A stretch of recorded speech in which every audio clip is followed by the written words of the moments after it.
Baghdad, 9th century. No microscopes, no telescopes, no test tubes. Yet a city hums like a power station for ideas. Inside the fabled House of Wisdom, knowledge doesn't arrive as a miracle, it's built. Couriers slip in with manuscripts from Byzantium, Persia, and India. Teams swarm them, translators, editors, mathematicians, moving pages through a precision workflow where every claim is tested, every term nailed down, every table checked. What looks like a library is more like an engine. Greek astronomy is recast for prayer clocks and calendars. Sanskrit numbers become tools for accountants and architects. Legal minds borrow logic from philosophers. Physicians update recipes from clinic notes. The result isn't random genius, it's coordinated breakthroughs. Algebra with rules you can teach, optics that forces light to confess its path, and handbooks that let a surveyor in Kufa solve the same problem as a builder in Basra. This is the Golden Age behind the legend. Not just inspiration, but execution. Budgets, schedules, catalogs, copyists, and a city designed to move ideas faster than caravans. If you think civilization was built by lone prodigies, wait until you see the system that turned curiosity into power and changed the world page by page. Before the Golden Age, the map around Arabia looked like a patchwork. Byzantium held Anatolia and the Levant, speaking Greek and ruling from Constantinople. The Sasanian Persians controlled Mesopotamia and Iran with their own administrative systems and Zoroastrian clergy. North African towns shifted between Berber chieftains and imperial garrisons. In Arabia, trade oases like Mecca and Yathrib sat along caravan routes linking Indian Ocean goods to Mediterranean ports. Tribes negotiated alliances, protected wells, and recited poetry as public record and entertainment. Law was customary, honor-based, and local. Languages overlapped at borders, and merchants learned enough phrases to haggle and move on. In the 7th century, Islam introduced a clear center of gravity. The Quran standardized recitation in Arabic, and that language began to serve for law, diplomacy, and ritual. The community formed around a shared creed and a disciplined routine of prayer, fasting, and charity. Prophet Muhammad led as a statesman as well as a messenger, forging agreements between clans in Medina, issuing judgments, and sending letters to neighboring rulers. That model linked faith with administration and trade ethics, giving caravans rules for contracts and trust, and pushing disputes from vendetta to arbitration. After his passing, the Rashidun caliphs extended that order quickly through campaigns that combined negotiation, treaties, and force. They kept tax registers, secured roads, and installed judges who applied a growing body of legal reasoning. Cities such as Kufa and Basra became garrisons and then markets, attracting craftsmen and scholars. Under the Umayyads, Damascus coordinated a wider system from Spain to the Indus. Arabic became the language of the chancery, and coinage adopted standardized inscriptions.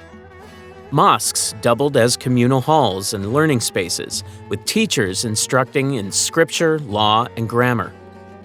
Architecture began to signal authority with domes, courtyards, and minarets that also marked time through the call to prayer. Knowledge flowed into this network.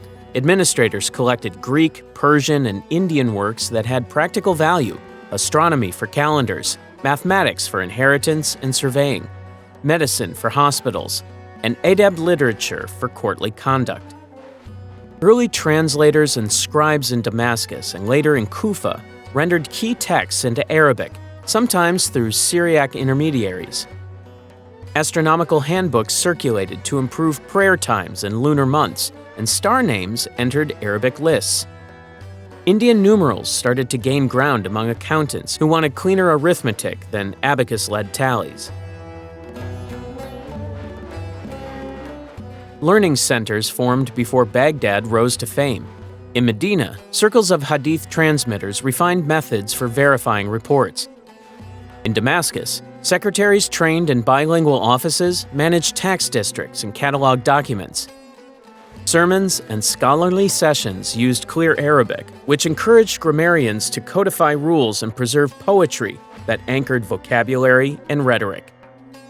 Mecca's markets brought foreign goods and stories, and caravans crossing the Hijaz carried both spices and ideas. In Damascus, bazaars sold silk and metalwork, while nearby workshops copied manuscripts for patrons who wanted compact, readable codices.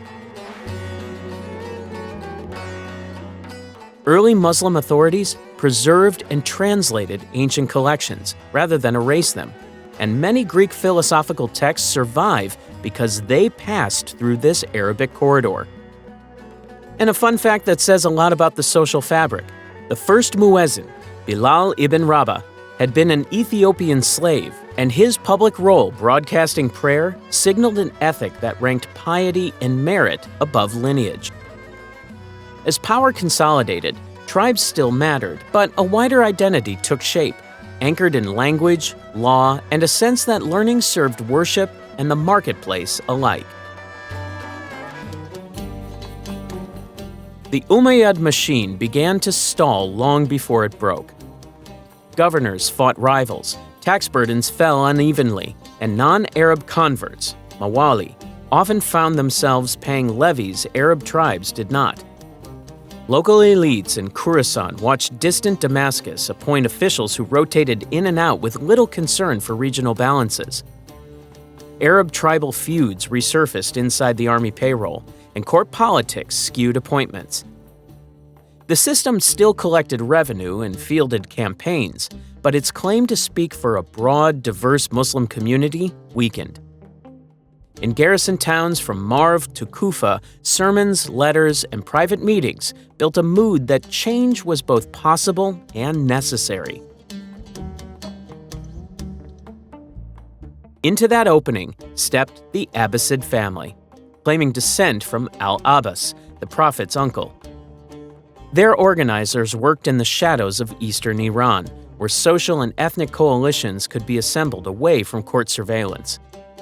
Agents moved along caravan routes, cultivating Mawali, Arab settlers, and Shia sympathizers. Slogans promised just rule and a return to rightful leadership. The movement mixed devotion, politics, and careful logistics, safe houses, coded correspondence, and envoys who could move money and messages without attracting attention. When the signal came, supporters knew where to gather and whom to follow. The shift that followed was not only a swap of rulers, it reoriented the empire's center of gravity. Damascus, with its strong Arab tribal base, had managed expansion. The Abbasids aimed for a cosmopolitan frame that could integrate Persian administrative craft, Arab legal traditions, and the ambitions of frontier soldiers. In Persia, decisive engagements broke Umayyad control. Abu al-Abbas, later known as al-Safa, consolidated victories with a clear message: the old order had exhausted its credit, and a new coalition would govern. The fallen were pursued, and the last Umayyad Caliph fled west, leaving the core lands to a fresh regime. Promises mattered. The Abbasids voiced equality across the community of believers, regardless of origin. That message resonated in Khorasan, where Persian families had long staffed bureaus and tax offices but lacked full standing. Bringing them in did more than calm resentment. It unlocked administrative capacity and literary talent. Court culture began to absorb Persian etiquette, narrative styles, and design. Army registers were revised, and tax policy sought broader compliance through clear categories and local knowledge. The chain and tone matched changes in personnel. The move eastward signaled the long-term project. New foundations on the Tigris would later become Baghdad, a site tied to river traffic and land routes that linked the steppe, India, and the Mediterranean. From there, the Abbasids could tap grain, paper, and skilled labor while coordinating the flow of scholars and artisans. The court invested in buildings that doubled as symbols and practical hubs, mosques for law and ritual, palaces with administrative halls, and treasuries to handle a wider economy. Early Abbasid patrons funded jurists, grammarians, and translators alongside architects and engineers. They commissioned chronicles to record lineage and precedent and invited specialists to standardize coin weights, measures, and postal logistics. Libraries grew around chancery needs first, then widened to include scientific and philosophical texts. This was groundwork for the burst of scholarship that followed in the next generation. Organizers of the Abbasid Revolution ran propaganda networks and secret societies across provinces, coordinating uprisings and messaging long before modern communications existed. Al-Mansur wanted a capital that would announce a new order. Damascus carried the weight of the past. A fresh city could project control, wealth, and administrative clarity. He chose a site on the Tigris within reach of every direction. From this river bend, fleets could ride downstream toward the Gulf and upstream toward northern markets. Land routes stitched the plains to Iran, Anatolia, and Syria. The mission was practical and symbolic at once, a city that could manage taxes, armies, and ideas with equal efficiency. Construction began in 762 CE with a plan that few cities had attempted. Engineers and surveyors laid out the round city, a near-perfect circle with concentric walls and a central axis. Military logic shaped the design. 4 monumental gates funneled movement. Rings of barracks and markets absorbed traffic. Inner precincts kept the caliphal court protected yet accessible. The circle simplified defense and sent a clear message. Order radiated from the center to the edges. Brick kilns smoked day and night, roads rose from packed earth, and work crews synchronized by the river's rhythm delivered timber, stone, and grain for laborers. The Tigris anchored everything. Barges moved bulk goods faster than caravans could. Grain from the Sawad fed the population. Reeds and timber supported shipyards. The location linked the Indian Ocean trade to Mediterranean channels through overland relays and river ports. Customs officials, warehouse managers, and scribes formed a logistics spine that made the capital more than a residence for rulers. It was a switchboard for commerce, tax flows, and correspondence. Baghdad's crossroads character spread quickly. Greek-speaking clerks from Syrian towns met Persian accountants trained in Sasanian methods. Indian calculation techniques sat beside Arab legal formularies. Traders brought glassware, indigo, and steel. Scholars carried manuscripts and instruments. In markets around the outer ring, language barriers softened under common measures and agreed scales, while money changers posted rates for different mints. Techniques traveled with people: dye recipes, paper-making steps, metal casting tricks, and systems for filing documents. Early landmarks framed daily life. The Grand Palace stood at the center, connected to the Grand Mosque, where sermons set policy and law took form. The palace court housed the chancery, treasury, and post, giving officials short walks to coordinate decisions. In the bazaars, scribes sold ready-made contracts, while copyists rented desks to students. Inns clustered near gates to catch caravans at first light.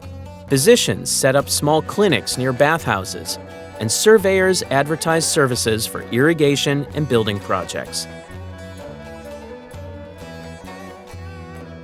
Baghdad quickly matured into the intellectual heart of the realm.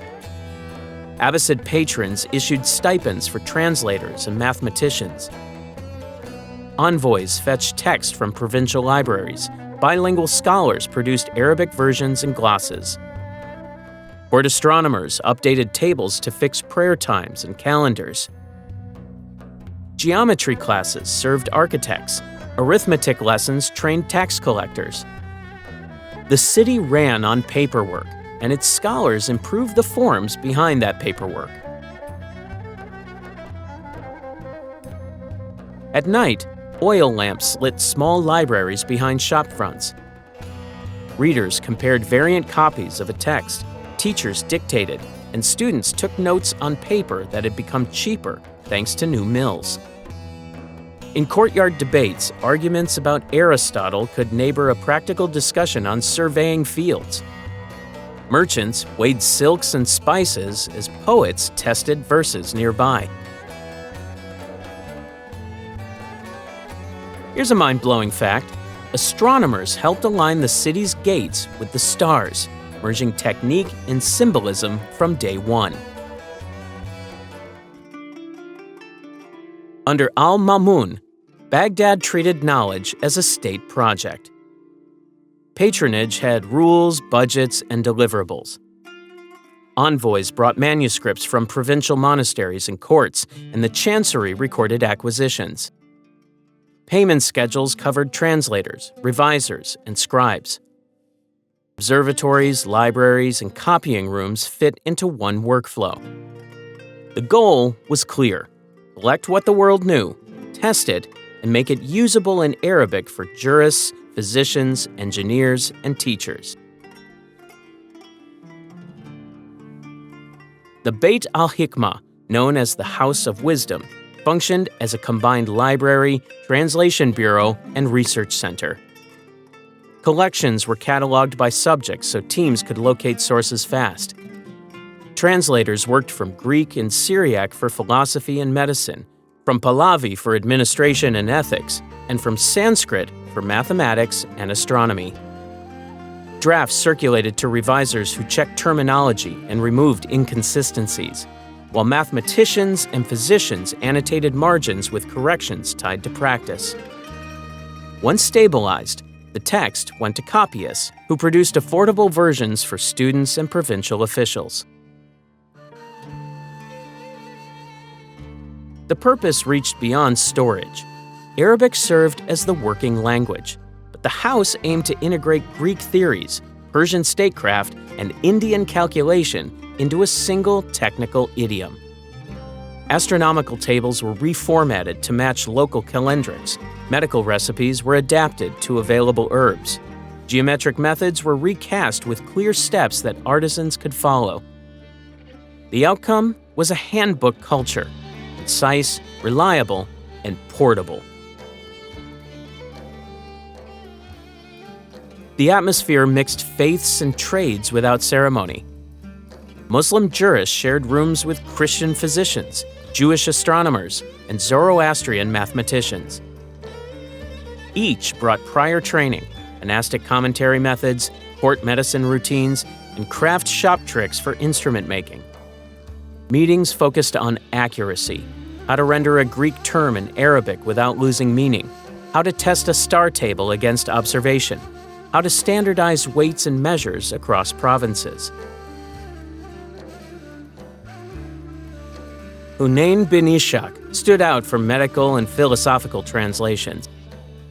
He compared multiple Greek manuscripts, compiled controlled vocabularies in Syriac and Arabic, and produced versions that physicians could apply in clinics. His students extended the program to pharmacology and anatomy. Tabit bin Qura advanced mathematics and astronomy. He reworked proofs, clarified number theory, and contributed to instrument design for observation. Their output moved fast because the institution kept editors, technicians, and patrons aligned.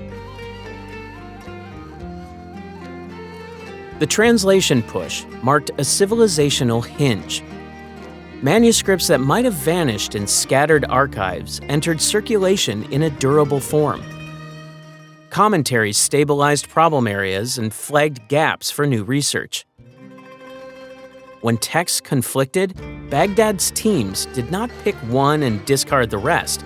They compared, tested, and issued corrected compilations that practitioners trusted.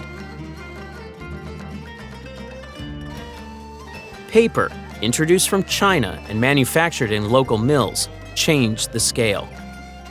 Paper cut costs, took ink well, and enabled marginal notes and diagrams that parchment resisted. Postal routes moved quires to schools, hospitals, and courts.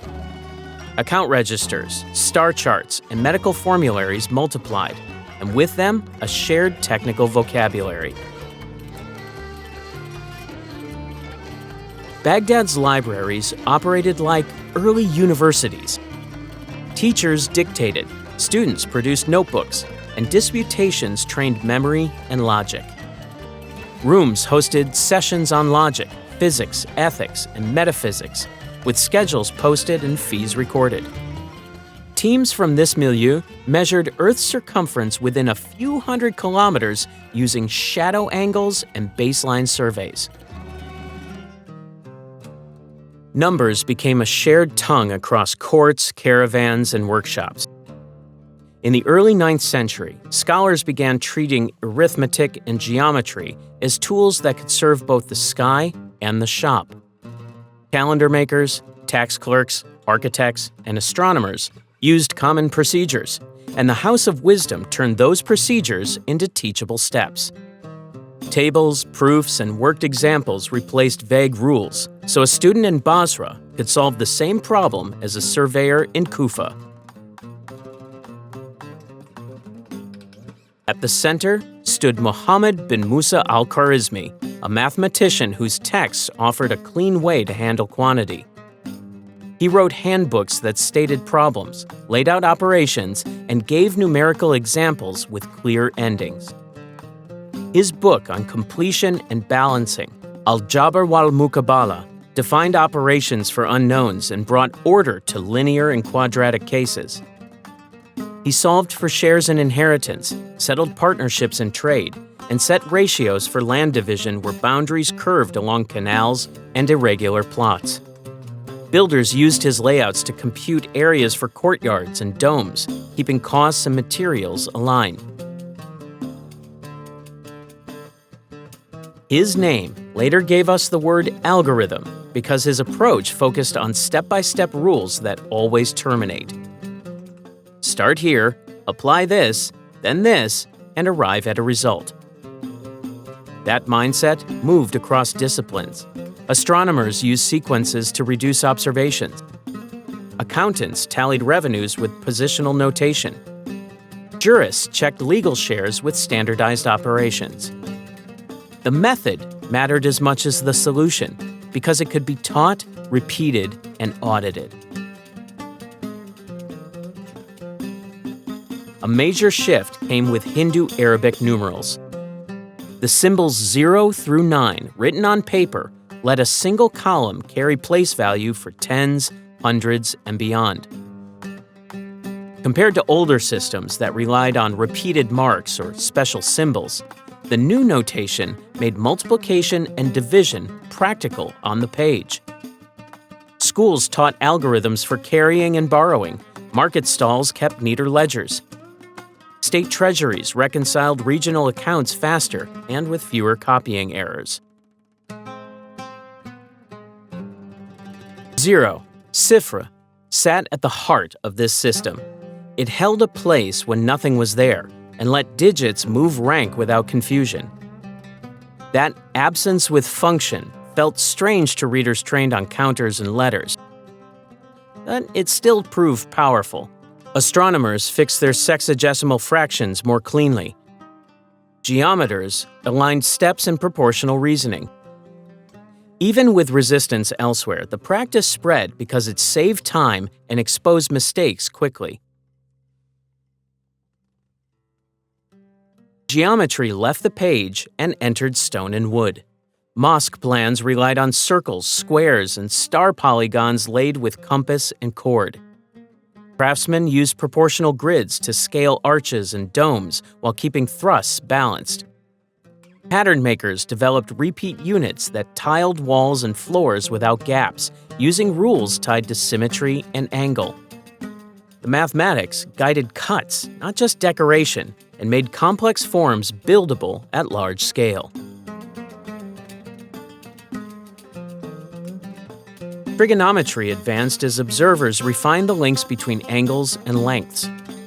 Sine tables improved, and procedures for tangent and cotangent entered handbooks.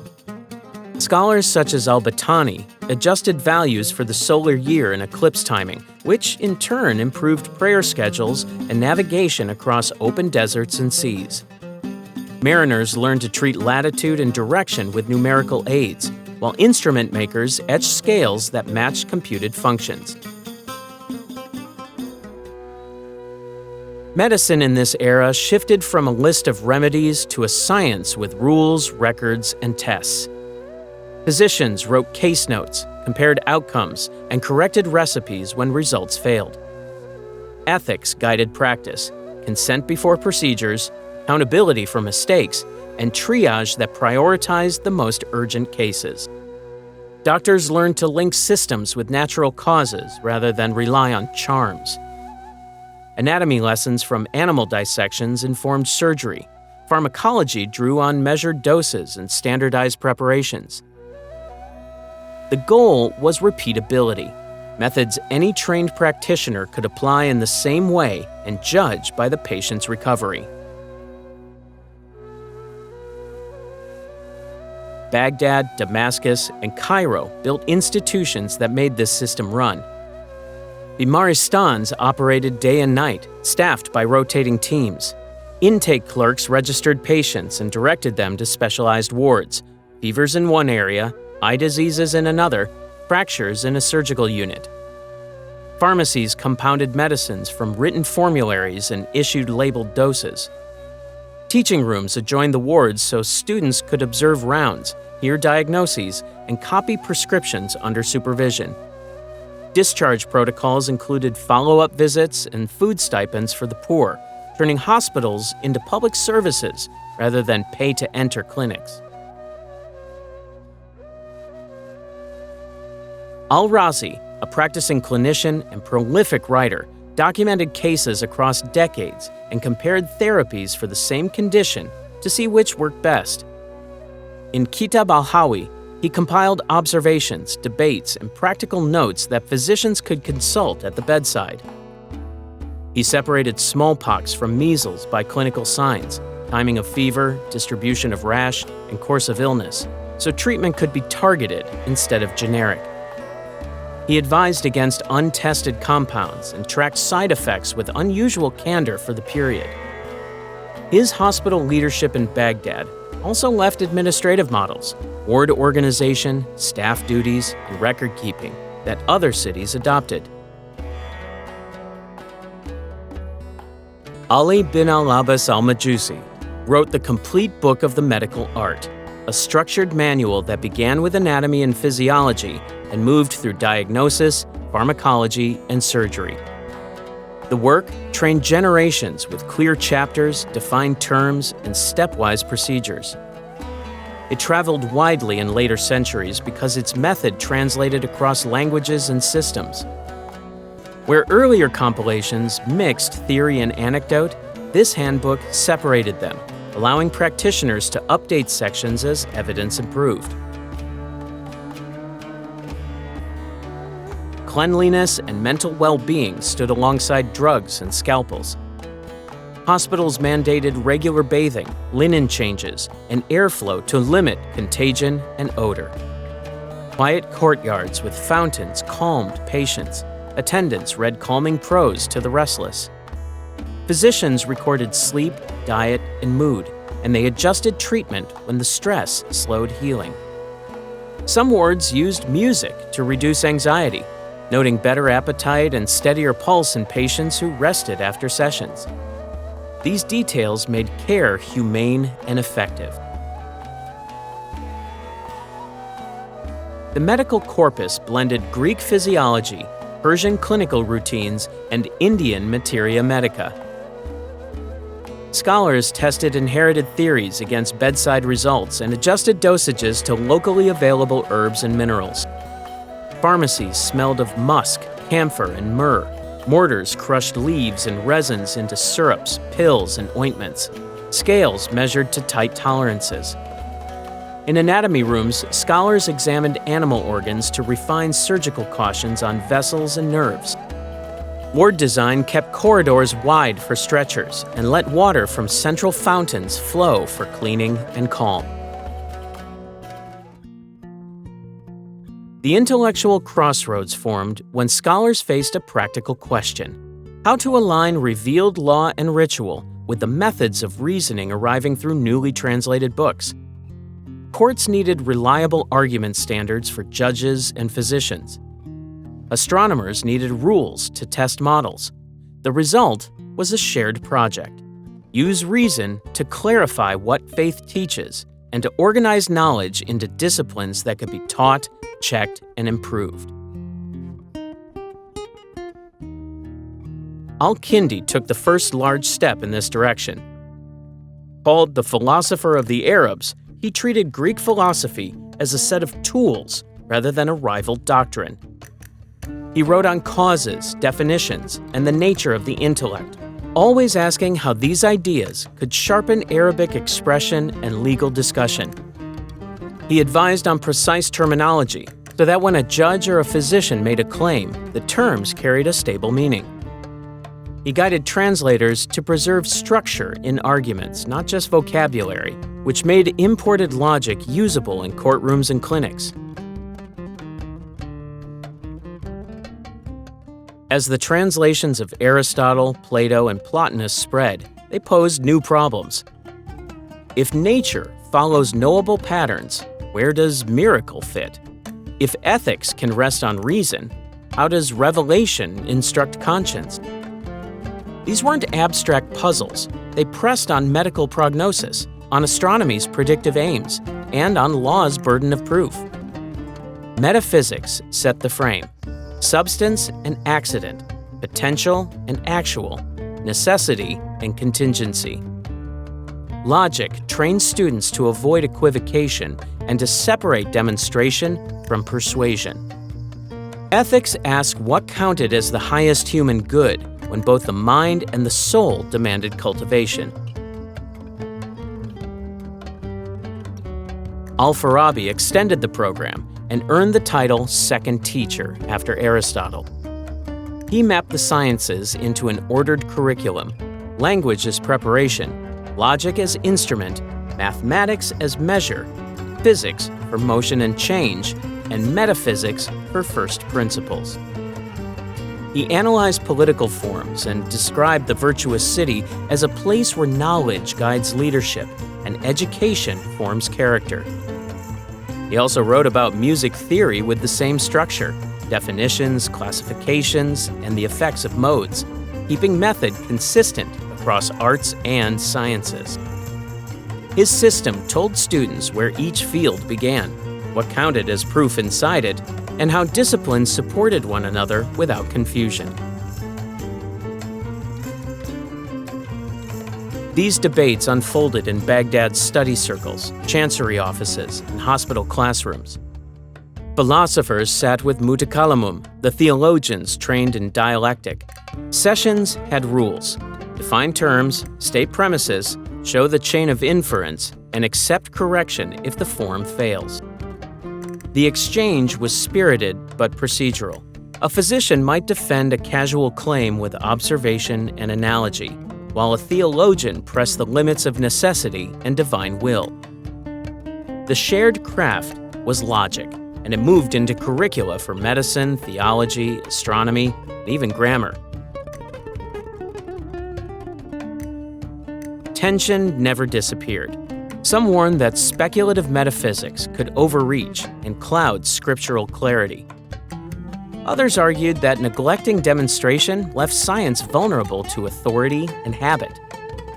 This friction set the conditions for later critiques and syntheses, but it also trained readers to separate fields by method. Under oil lamps, students traced syllogisms on scrap paper, compared variant passages of Aristotle, and cross-referenced Quranic exegesis with ethical maxims from Persian literature. Night after night, the sky served two needs at once. It framed devotion by setting prayer times and lunar months, and it invited measurement with tools that could test claims about the heavens. Scholars treated observation as worship through method. Align an instrument, take a reading, compare it with a table, and revise the numbers if the star drifted from prediction. That habit turned mosques, courts, and workshops into places where the same calculations supported both ritual and research. Cities invested in observatories that could host that kind of work. In Baghdad and Damascus, platforms carried sighting walls, graduated quadrants, and carefully leveled water clocks. Assistants checked plumb lines and marked meridian lines on floors so measurements could be repeated the next night. Later centers in the east, like Samarkand, scaled up the instruments, massive quadrants fixed into masonry and calibrated against the sun's noon height. Astrolabes proliferated in these settings because they compressed a sky model into brass, latitude plates, reedy for stars, and rule for quick solutions.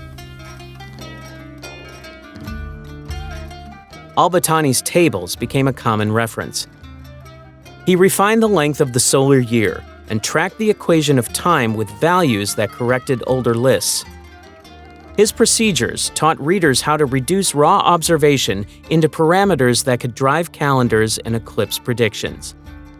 Mariners and timekeepers benefited because small errors in the sun's motion compounded quickly, and his numbers kept drift under control. Cataloging the sky became a craft of its own.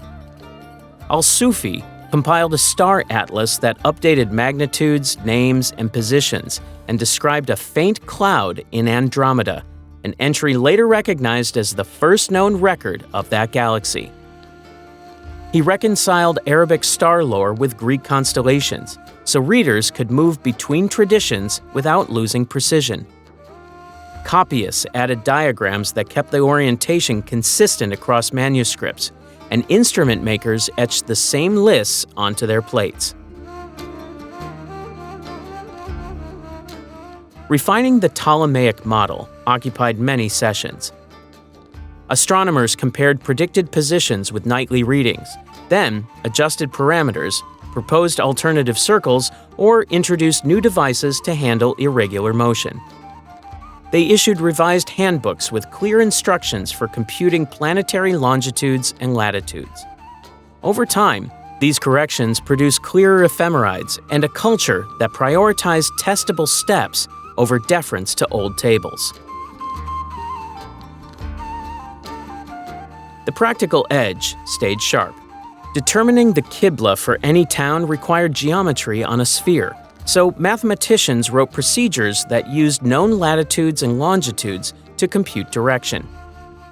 Muwaqqits in mosques used astrolabes and sundials to post daily prayer times.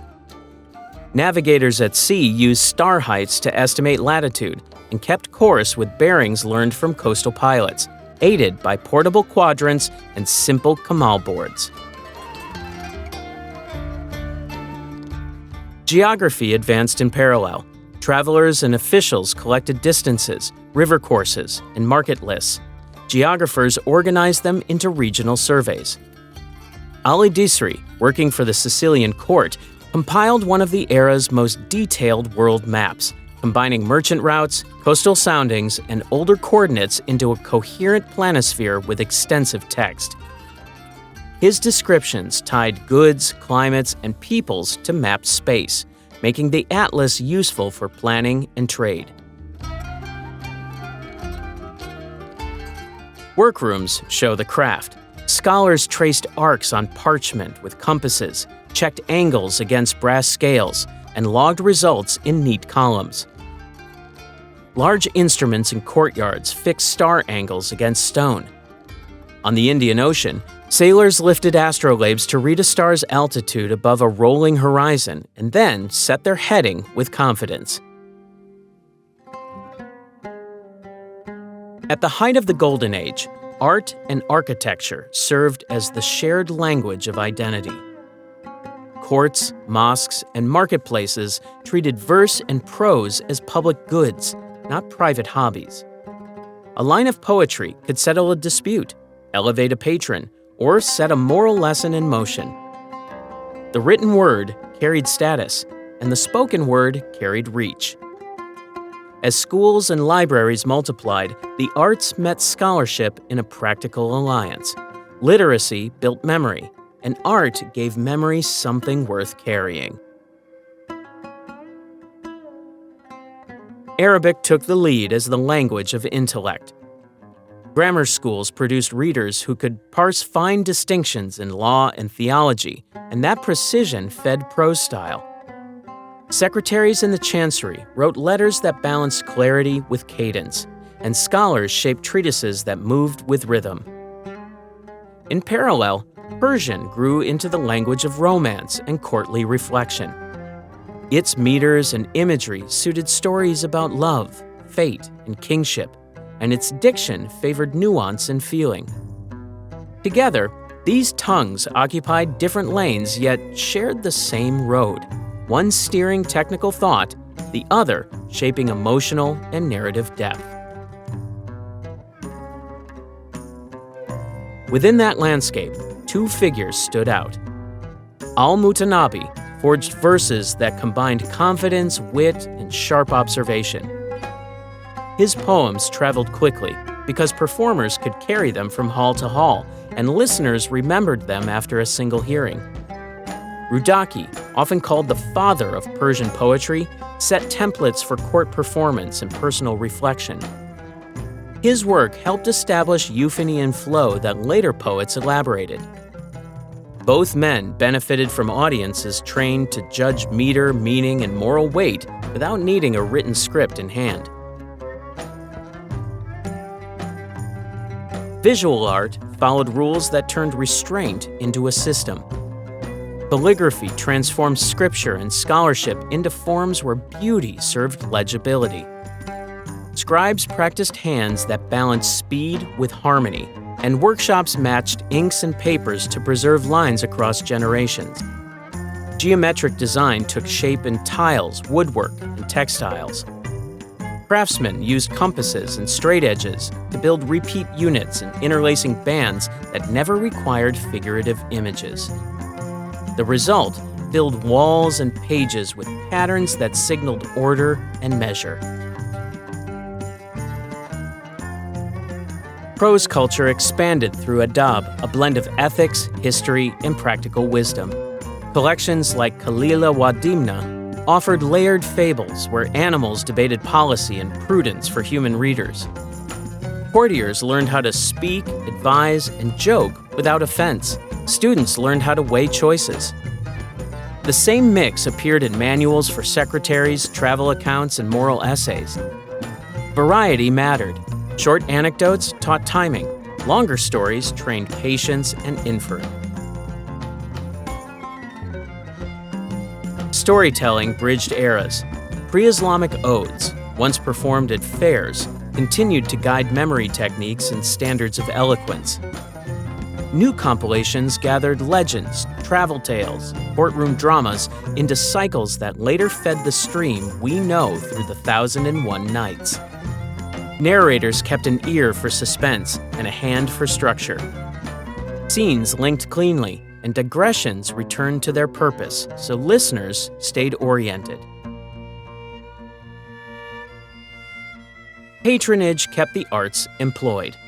Caliphs and governors funded poets, musicians, and artisans who marked ceremonies and recorded triumphs. Payment could be immediate, a purse after a recital, or long-term in stipends and commissions. Public readings took place in reception halls where the interplay of word and rhythm mattered. Drums set a pulse, A reader began, and a chorus recited refrains until the lines settled in the crowd. The thread in the east had frayed, but in the far west, a survivor rewrote it. Abd al-Rahman I, the Umayyad prince who had escaped the Abbasids, crossed North Africa and reached Iberia, where Arab and Berber factions competed for control. He built a new base in Córdoba, securing loyalty with land grants, marriages, and a guard drawn from Berber allies and local converts. He stabilized tax collection, reformed the army, and declared an emirate that answered to no Eastern court. From that decision, a Western Golden Age took shape with its own pace and priorities. Córdoba grew into a city that announced its status through infrastructure. Roads were paved, bridges kept trade steady in winter, and waterworks fed public baths and gardens. Street lamps burned at night in long rows, and patrols kept order so shops could open early and close late. Book markets multiplied near mosques and palaces, and paper from local mills kept prices within reach for students and clerks. Physicians, jurists, and artisans formed guild-like circles that trained apprentices and kept standards. The social fabric ran on fusion rather than uniformity. Arab administrators worked with Berber commanders who knew the terrain and the frontier tribes. Jewish physicians and scholars held court appointments, while Christian scribes managed bilingual records in Latin and Arabic. Contracts reflected this mix, allowing parties to choose judges from different communities while keeping outcomes respected across neighborhoods. Music blended Eastern modes with local rhythms, and cuisine combined North African spices with Iberian produce. Córdoba's Great Mosque embodied that synthesis. Its forest of columns and double-tiered arches served both structure and style, lifting the roof without heavy walls and letting light move across the hall. Additions under later rulers extended the plan with measured precision, keeping rhythm and proportions consistent even as the footprint expanded. The complex hosted prayer, law lectures, and readings, so theology, poetry, and policy often shared the same air. Under Abd al-Rahman III, Córdoba took the title of Caliphate, projecting independence and confidence. He built reception halls and reception cities, managed diplomacy across the Mediterranean, and funded scholars who wrote in Arabic and Hebrew. His successor, al-Haytham II, deepened the city's book culture. He organized cataloging projects, sent buyers to the East for rare titles, and paid copyists who could reproduce complex scientific diagrams accurately. Libraries grew, with sections for medicine, mathematics, philosophy, and adab, and teachers rotated through rooms on fixed schedules. Names for this period bridged worlds. Averroes, or Bin Rushd, wrote commentaries that clarified Aristotle's arguments step by step, providing technical language that later Latin translators could render into scholastic vocabulary. He also practiced medicine and served as a judge, moving between theory and application with one toolkit. Maimonides, trained in his Andalusia environment, wrote medical treatises and legal codes that traveled with diaspora communities, carrying methods forged in Córdoba's circles.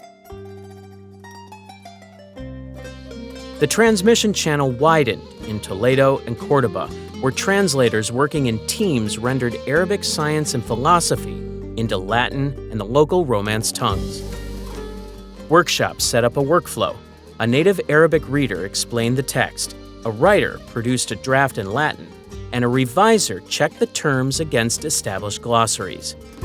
These copies moved to Paris and Bologna, where they seeded curricula.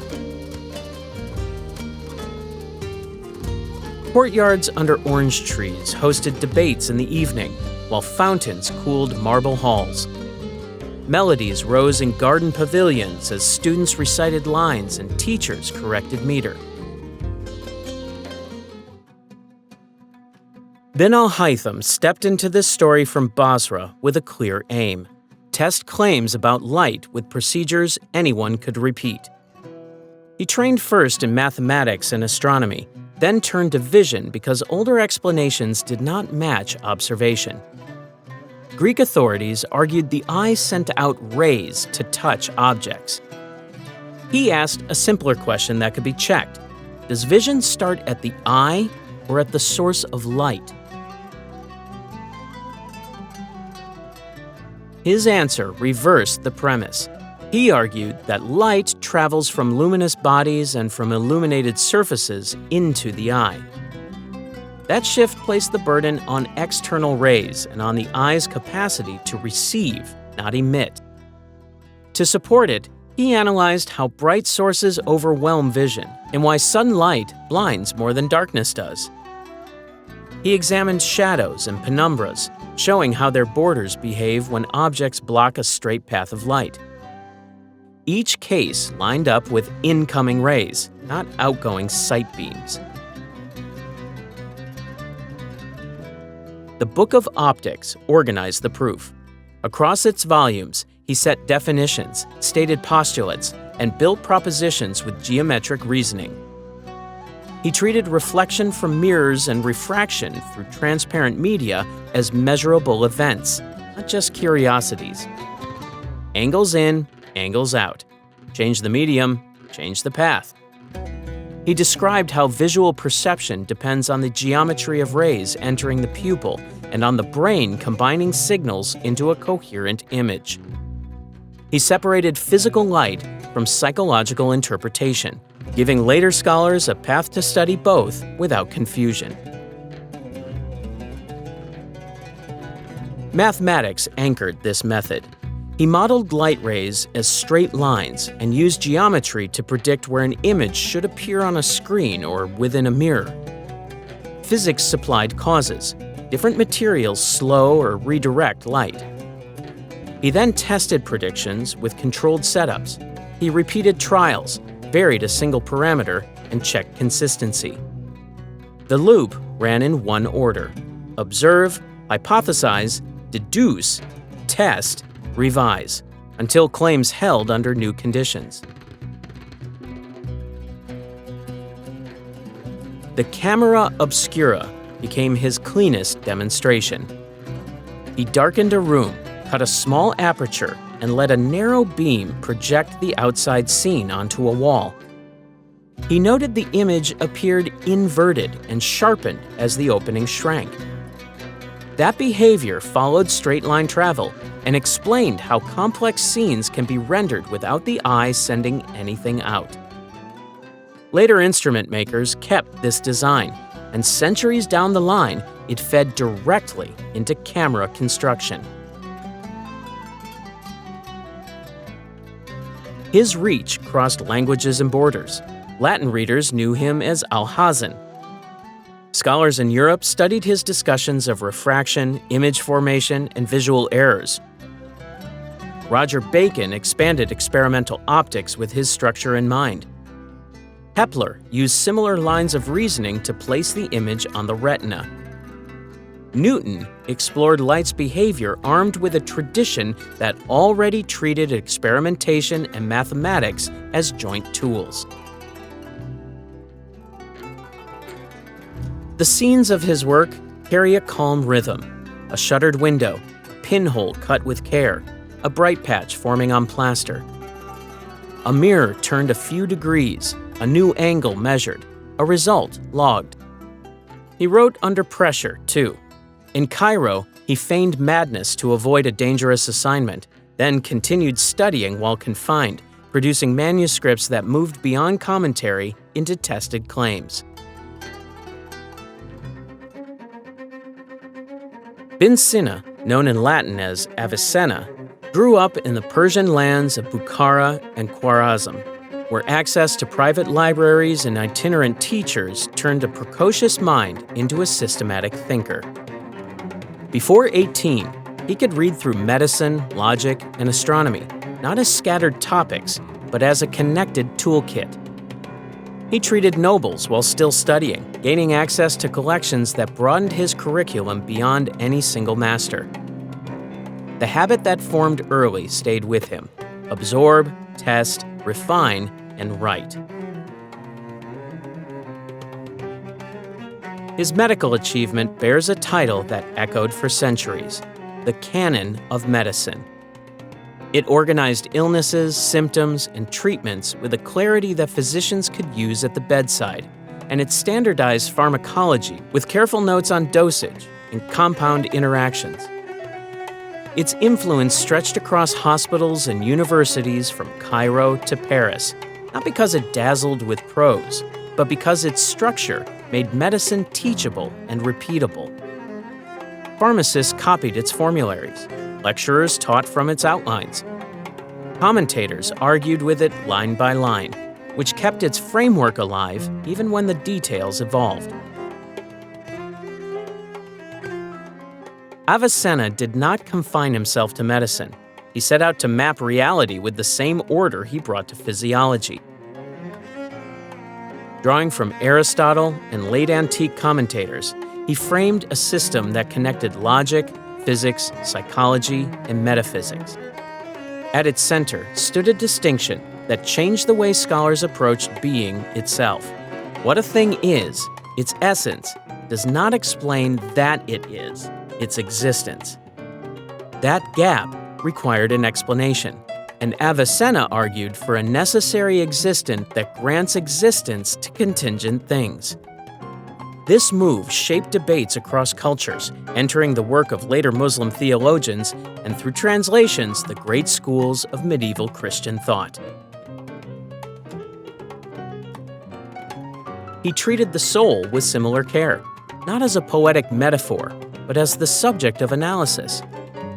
In his psychology, perception, imagination, and intellect formed a graded path from sensation to understanding. He argued that human reason, when disciplined by logic and purified of error, could rise toward truths that point beyond the material. Rather than set reason against devotion, he treated rational inquiry as a route that aligns with spiritual ascent, giving scholars a method to approach questions that theologians and mystics also examined. The breadth of his writing is hard to grasp in a single shelf.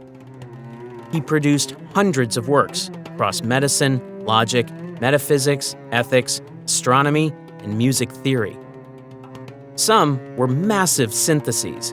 Others were concise handbooks that circulated through study circles, courts. In them, we find a consistent pattern: define terms, state principles, test consequences, and correct confusion. The style reads like an engineer drawing a blueprint for the intellect. His medical encyclopedia did more than classify diseases. It discussed contagion, recommended isolating the sick during outbreaks, and insisted on trialing new remedies with controlled observation before general use. In an era without microscopes, he treated evidence as the arbiter and warned against authority that lacked demonstration. That habit of disciplined skepticism explains why students copied his texts for generations.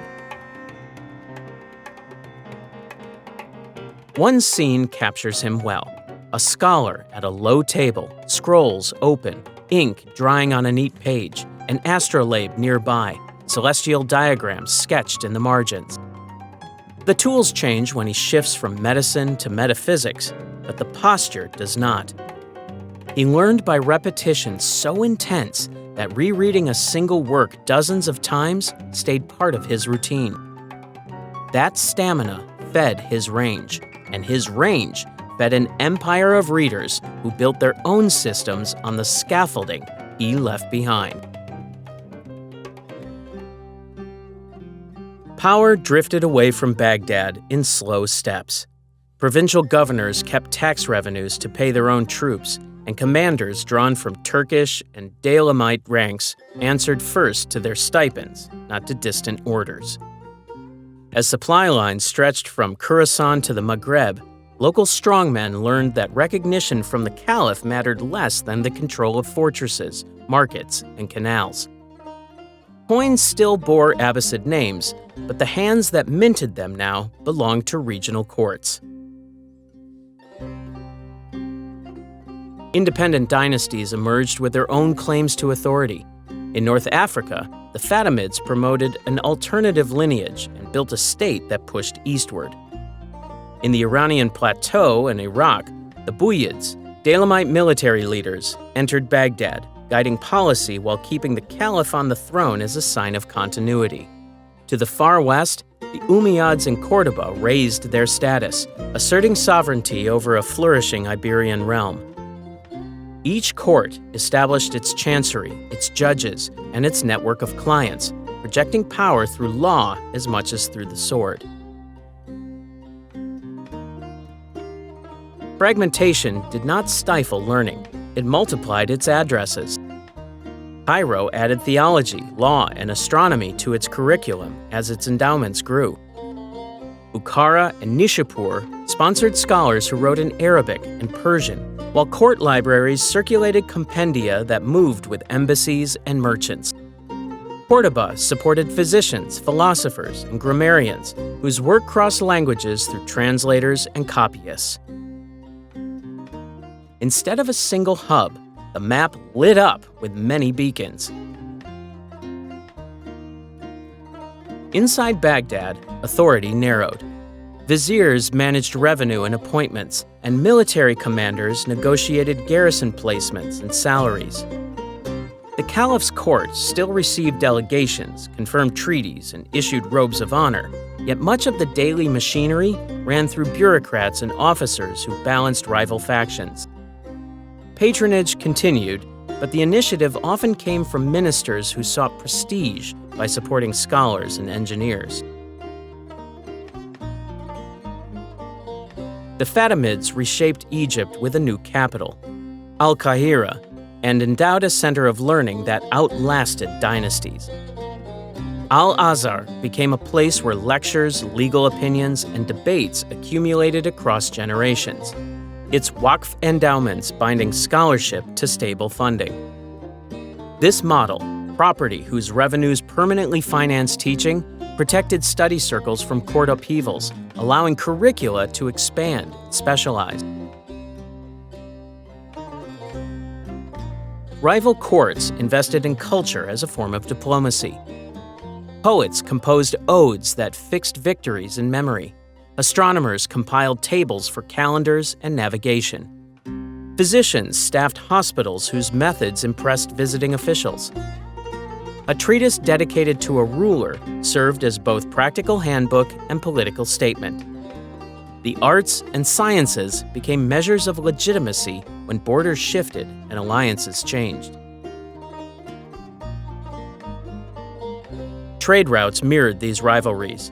Caravans steered toward friendly ports and safe passes, redirecting taxes and tolls. Alliances formed and dissolved along sectarian lines and local interests, setting Sunni and Shia patrons on diverging paths even as scholars read the same books. Coastal commerce in the Mediterranean and Indian Ocean linked courts to Sicily, East Africa, and Gujarat, blending materials, instruments, and techniques that then entered workshops and observatories. The period combined instability with invention. Multiple calendars, law schools, and philosophical programs developed in parallel, sometimes contesting, often cross-pollinating. Copyists carried manuscripts between cities. Physicians compared hospital protocols. Mathematicians exchanged problems by letter. At one moment in the 10th century, 3 rival caliphs ruled: Baghdad, Cordoba, and Cairo, each claiming universal leadership. Yet a merchant could ferry a new commentary from one realm to another and find a buyer in the same week. Even in competition, traffic of ideas outran the pace of armies. A scholar in Nishapur might cite a work copied in Toledo that had traveled by way of Ifriqiya and Fustat. They arrived from the steppe, speaking a Turkic tongue and carrying the habits of mounted warfare. The Seljuk Turks accepted Islam through contact with scholars and traders along the Oxus, and they moved west as small clans that learned to act as a single force. Their leaders framed themselves as protectors of Sunni practice at a time when rival courts competed for religious authority. What began as service as frontier fighters turned into rule. Their cavalry could cover long distances quickly, pressuring cities into negotiation before a siege even began. Under Tughril Beg, they seized routes and towns along Khorasan and Persia, then advanced towards Iraq. He entered Baghdad not as a usurper, but as the ally who could secure the capital and its markets. His successor, Alp Arslan, pushed farther, consolidating Persia and striking into eastern Anatolia. Garrisons anchored their gains, but so did terms offered to local elites: keep your lands, deliver taxes, provide troops. With each campaign, they replaced fragmented authority with a chain of command that reached from caravan posts to the caliph's court. They raised the Abbasid Caliph's status while retaining the levers of power. The Caliph granted titles, blessed campaigns, and served as the religious head. Seljuk sultans commanded armies, appointed governors, and managed revenue. This balance gave their rule a broad legitimacy. Friday sermons named the Caliph, but sultanic decrees set policy. It was a practical division. The moral center remained in Baghdad, and the administrative weight shifted to Seljuk chancelleries. Administration fused Persian methods with Turkic discipline. Persian scribes kept registers, drafted edicts, and managed land tax assessments. Military iqta grants supported cavalry without draining the central treasury, turning tax rights into a budget for soldiers and horses. Couriers moved sealed orders between provincial capitals, and audits checked governors who treated public revenue as private wealth.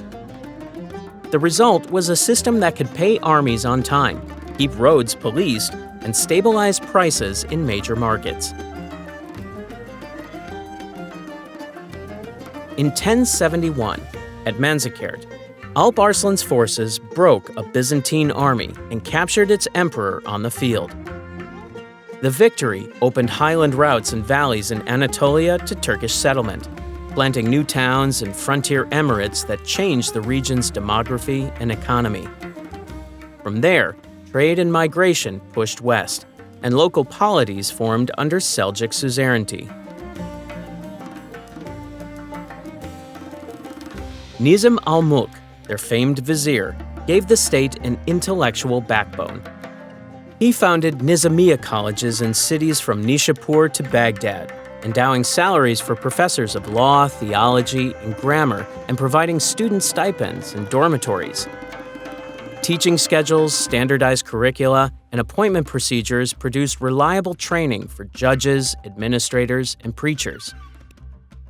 His Book of Government circulated as a practical manual for rulers and officials, making it one of the earliest political handbooks in any language. Seljuk patronage reshaped city skylines and travel networks. Mosques rose with brick domes and carved stucco. Caravanserais dotted routes at day-ride intervals, giving merchants secure lodging, stables, and storage. Schools and libraries attached to mosques turned courtyards into classrooms, where scholars taught under colonnades in morning light. Mounted archers still defined their military profile, but stone and syllabus displayed their long-term ambitions. They contested Fatimid influence in Syria and the Hijaz and spent resources holding fractious frontiers. After strong rulers died, rival princes and military households split provinces, and assassinations by militant sects added strain. Yet the word sultan took hold, signaling authority rooted in command and administration rather than lineage alone, and that vocabulary outlived their dynasty. He rises at a moment when libraries are full and arguments are louder than drums. Abu Hamid al-Ghazali comes of age in a landscape where jurists draft rulings, philosophers model the cosmos, and mystics speak of the heart's veils. Courts sponsor debates in law colleges and private salons. Students memorize grammar by day and test syllogisms by night. In this climate, questions sharpen. What counts as certain knowledge? Where do reason and revelation meet? And who decides the limits of each? Al-Ghazali trains as a jurist in the Shafi'i school and studies logic, kalam theology, and philosophy with rigor that impresses patrons and rivals. He receives the post most scholars only hear about, a chair at the Nizamiya College of Baghdad while still young. The schedule is punishing: lectures, disputations, and responses to challenges from every camp. He writes handbooks for students, legal opinions for officials, and polemics for peers. The public sees a brilliant mind in command.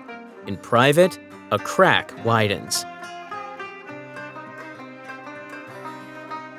That inner break becomes decisive. He loses his voice while teaching, a silence that speaks of doubt more than illness. Reputation, income, and influence fall away as he leaves Baghdad. He turns to Sufism, not as withdrawal from thought, but as a method to test the self. He seeks austere teachers, practices remembrance, and watches how desire dresses itself as reason. Damascus, Jerusalem, and Mecca mark the path. Solitude and travel pair with notes that later become books. From that journey comes a vast synthesis. Ihya Ulum al-Din, the revival of the religious sciences. It does not treat law as a list or ethics as slogans. It examines intention, distraction, pride, envy, charity, earning, marriage, friendship, and death. It links outer practice to inner states and studies how habits reshape the heart. The pages move between evidence, analysis, and advice, and they read like a clinic for the soul. Jurists quote it for method, preachers for lessons, and ordinary readers for guidance that meets daily life. He also writes The Incoherence of the Philosophers, a targeted critique of claims he judges overconfident. He accepts logic and demonstration where they apply and rejects metaphysical claims he sees as speculative leaps.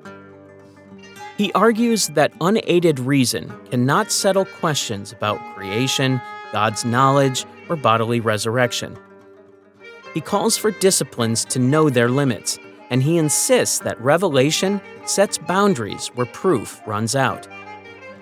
In doing so, he resets the terms of debate without shutting the door on analysis. His work restores balance.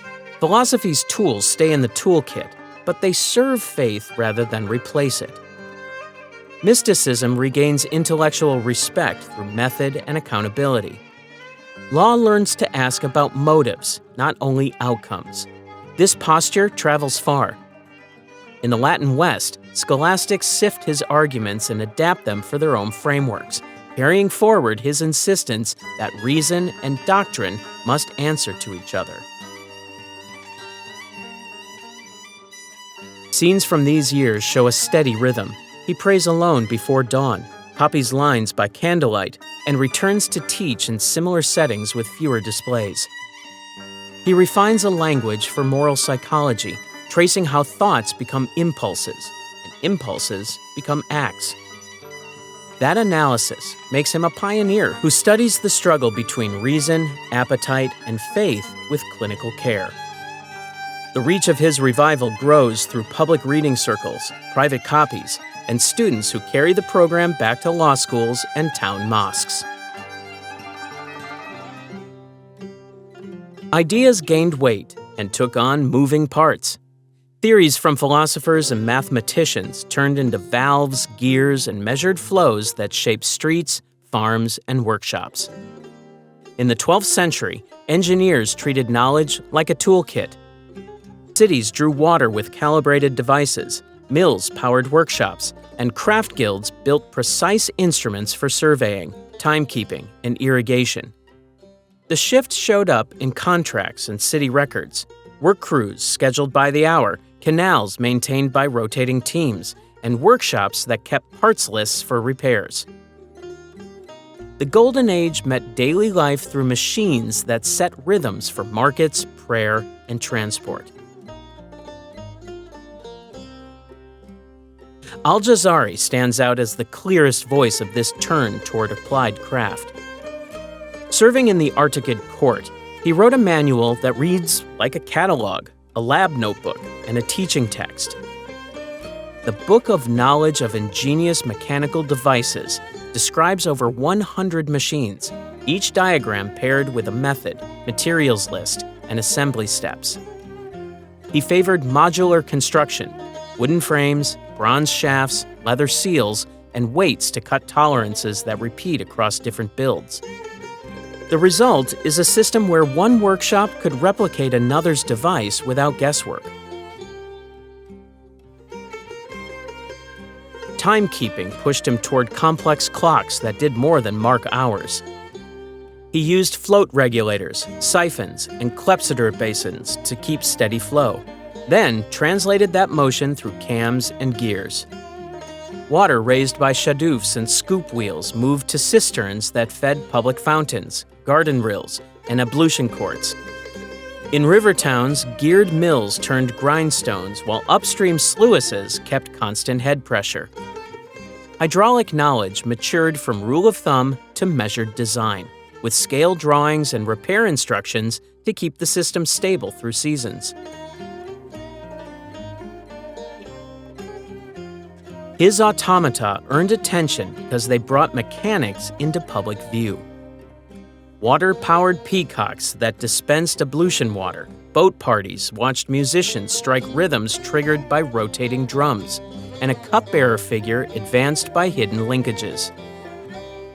One design used pegs on a cylinder to set sequences, making a programmable routine that could be changed by moving the pegs.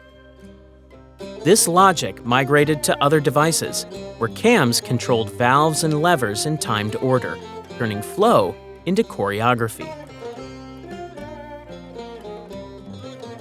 Architecture incorporated mechanical thinking. Muqarnas domes required precise templates and load paths that builders worked out with full-scale plaster models. Doors rotated on bronze pivots with recessed sockets that reduced friction and wear. Workshop treatises show gear teeth cut to proportional rules so that torque moved cleanly between shafts, a practice that later appeared in European manuscripts with similar ratios. Construction sites looked like coordinated labs, masons, carpenters, metalworkers, and surveyors using plumb bobs, sighting rods, and calibrated ropes. Inventors also tested power sources beyond water. Windmills with vertical or horizontal sails drove grainstones in dry regions, their orientation aligned with prevailing winds recorded by local windroses. Notes on flight attempted controlled glides using wing frames and fabric, focusing on balance and lift rather than leap and hope jumps. Boiler experiments used sealed vessels and steam to move lids and pistons for brief strokes, showing curiosity about heat and pressure cycles, even if fuel economics kept them as demonstration. Workshops stayed busy well into the night. Oil lamps lit benches where artisans filed bronze gears, bent pipe, and stitched leather gaskets while scribes copied diagrams onto fresh folios. Al-Ghazali's mechanisms introduced the crankshaft, converting reciprocal motion to rotation with a reliability that now sits inside modern engines. One of his water clocks changed its display every hour with zodiac panels, falcons, and drummers shifting on cue, turning time into a moving lesson that taught mechanics as much as it entertained audiences. Trade knits this world together like a nervous system. Caravans move along the Maghreb and Mashriq routes, linking oases and river valleys with steady stages marked by wells and caravanserais. Camel trains carried textile, paper, and salt across the Sahara to Africa and back to the Sahel. To the east, the Silk Road's branches feed into Khorasan and Transoxiana, then south toward Basra and the Gulf. Maritime lanes extend the network further.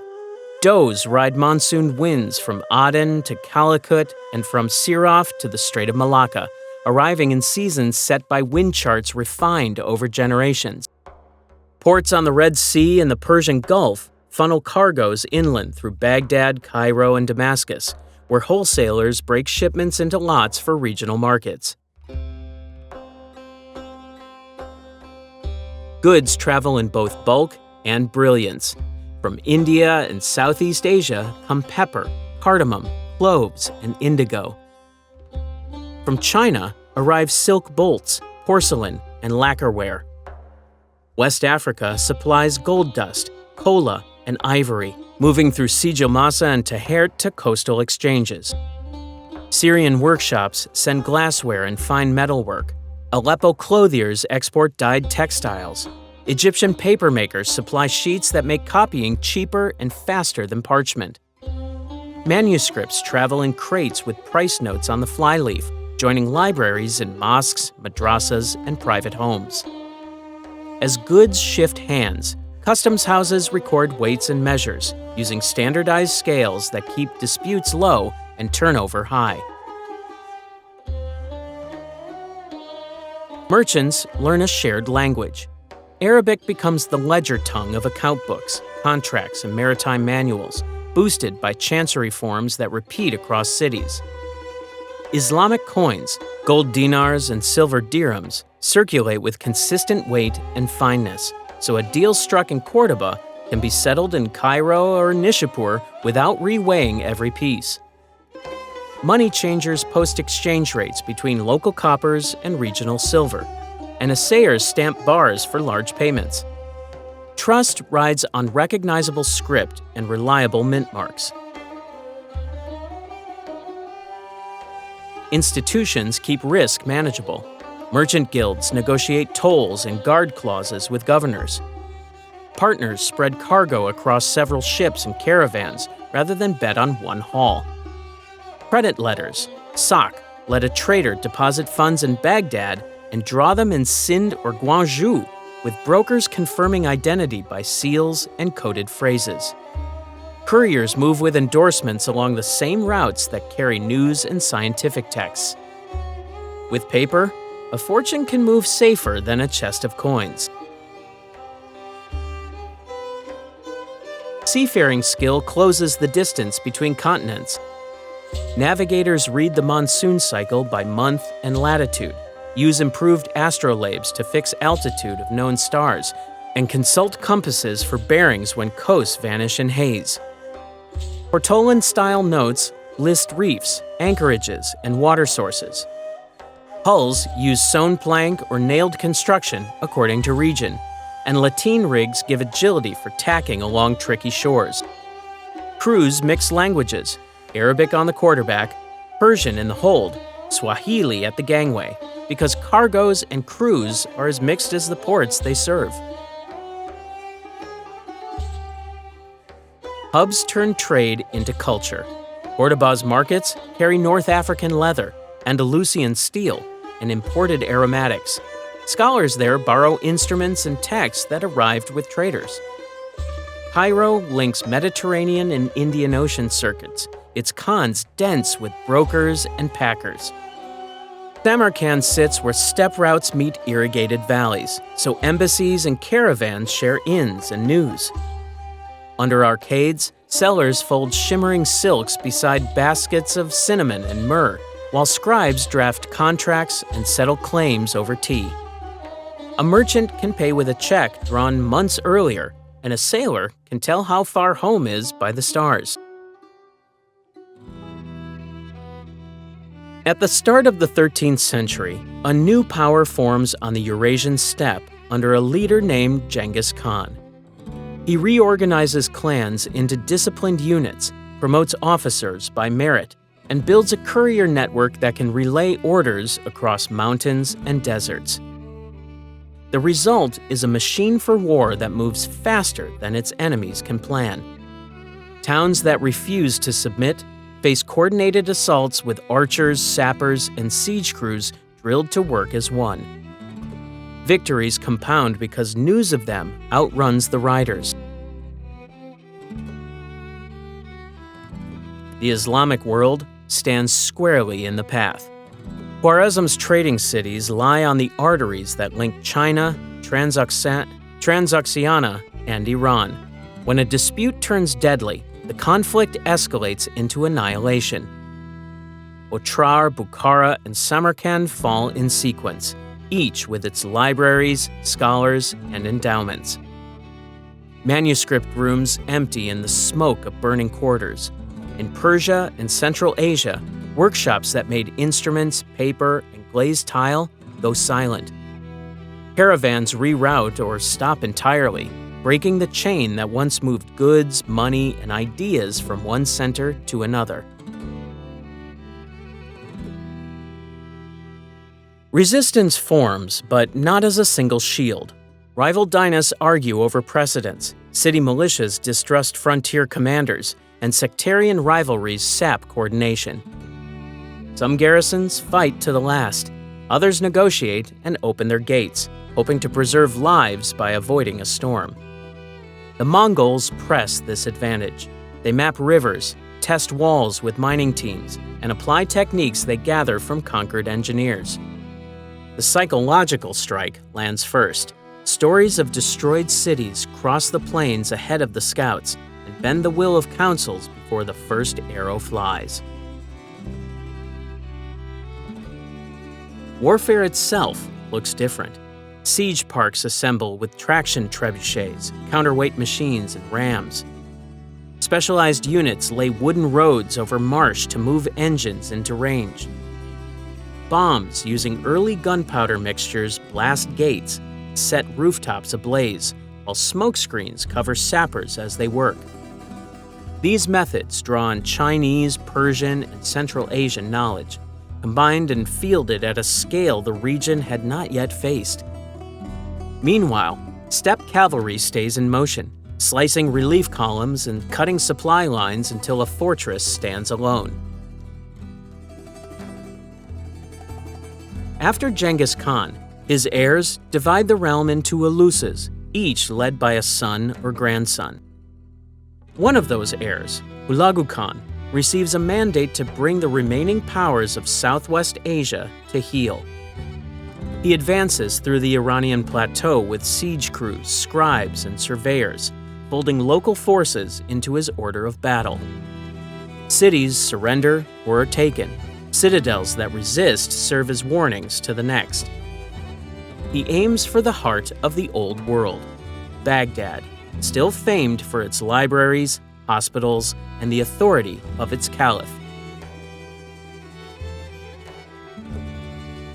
As his armies close on the Tigris, the contrast sharpens. Within the walls, scholars continue their routines.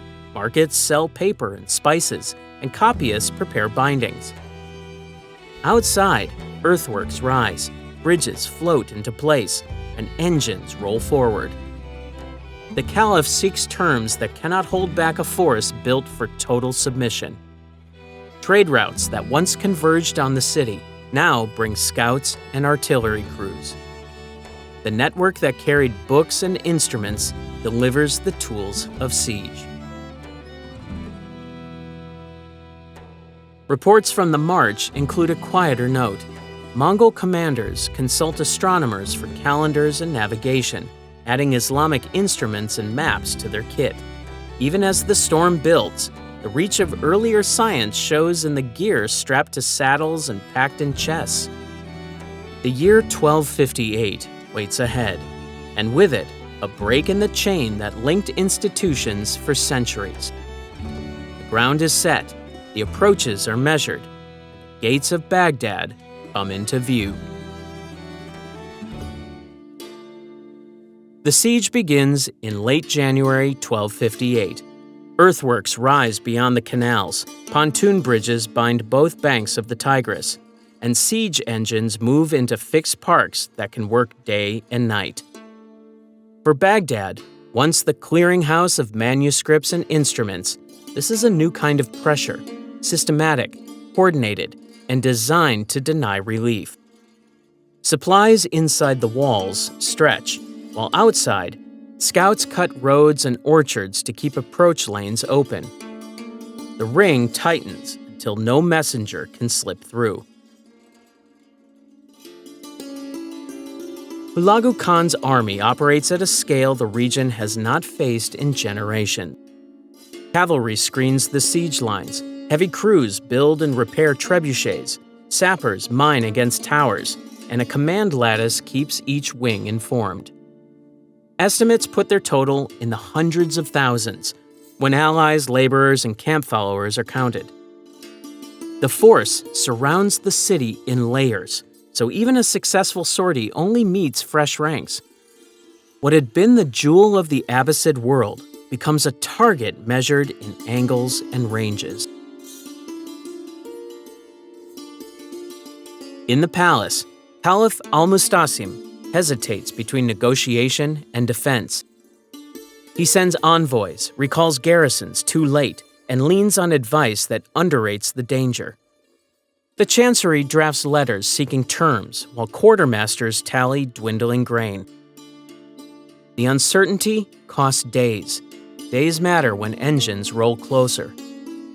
By the time the gates are barred in earnest, the besiegers have secured the bridges and emplaced their heaviest machines within killing distance of the battlements. The breach follows concentrated work. Counterweight trebuchets throw stones that shatter parapets. Rams find seams. Fires take hold where roofs meet walls. Once an opening widens, disciplined units pour through and fan out to choke streets and crossroads. What begins as a collapse at the edge becomes a rush that reaches the heart. For 7 days, flames leap across districts as storehouses, markets, and homes feed the fire. Sounds of flight and fighting mix with falling timbers. The scale of loss is stark. The House of Wisdom and other libraries burn. Instruments melt. Catalogs and commentaries vanish in the smoke.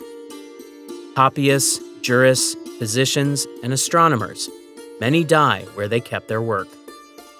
Reports say the Tigris runs black with ink from dumped books and red with blood from the slaughter.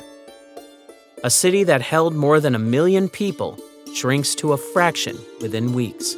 Its bridges broken, its quarters unrecognizable. This defeat ends more than a dynasty's rule. The networks that carried texts, funded scholars, and trained physicians fracture. Hospitals lose endowments, observatories lose staff, workshops that made paper, glass, and brass fittings close. The blow lands on the system that had linked research, teaching, and practice, turning a regional capital into a continental center. With Baghdad silent, knowledge seeks other anchors. Shock ripples outward. In Cairo, Damascus, and Aleppo, rulers review walls, arsenals, and alliances. In Anatolia and the Maghreb, courts read the news with a mix of fear and opportunism. Trade routes adjust, steering caravans towards safer hubs. Some scholars and craftsmen flee ahead of the storm, carrying skills and partial libraries to new patrons. Their arrival seeds circles that restore teaching schedules, rebuild toolkits, and restart copying. The city's domes collapse, smoke dulls the river, and then, the noise falls away. What remains is ash, broken stone, and a quiet that follows centuries of talk. In time, parts of the conquering elite convert to Islam, sponsor repairs, and support schools, a small sign that ideas still travel even after walls fail. The age that had gathered so much knowledge closes here, and the next chapters begin along different roads. After Baghdad's fall, the work did not vanish, it migrated. Scholars and craftsmen carried methods, instruments, and partial libraries to safer courts, and their students kept teaching schedules alive. The spirit that drove translation, experimentation, and commentary persisted as a habit of organized knowledge. Endowments in Cairo, Damascus, and Anatolia funded hospitals, observatories, and colleges that adopted familiar workflows, collect texts, standardize instruction, test results in practice, and preserve the record for the next cohort. Knowledge moved west through stable gateways. In Iberia, translation circles in Toledo moved Arabic scientific and philosophical texts into Latin, and scribes reissued them across European schools. Sicily offered another bridge, where administrators trained in Arabic chancery culture met Latin clerics and Greek scholars. Even the Crusader states, despite conflict, acted as conduits for instruments and tables that navigators and physicians found useful. By the 14th century, European universities taught materials that had passed through Arabic commentary, changing how students learned logic, medicine, and astronomy. Much of the classical world returned to Europe by way of Muslim readers who had preserved, corrected, and expanded it. Works of Aristotle, Galen, and Ptolemy reappeared with annotations, alternate readings, and new proofs. Algebra provided a general language for solving problems beyond geometry. Its algorithmic procedures later fed into calculation, accounting, and, centuries on, computer science. Hospital manuals described case histories, quarantine during outbreaks, and drug testing with controlled observation, giving Western medicine routines it would formalize over time. Optical theory, rebuilt from the ground up, treated light, reflection, and refraction as measurable phenomena, a base that later physicists extended with lenses and wave models. Institutions kept the flame steady. Al-Azhar in Cairo matured into a continuous teaching center, financing professors and students through endowments that outlived dynasties. Further east, Ottoman, Safavid, and Mughal courts supported colleges, hospitals, and workshops that maintained curricula in law, mathematics, astronomy, and medicine.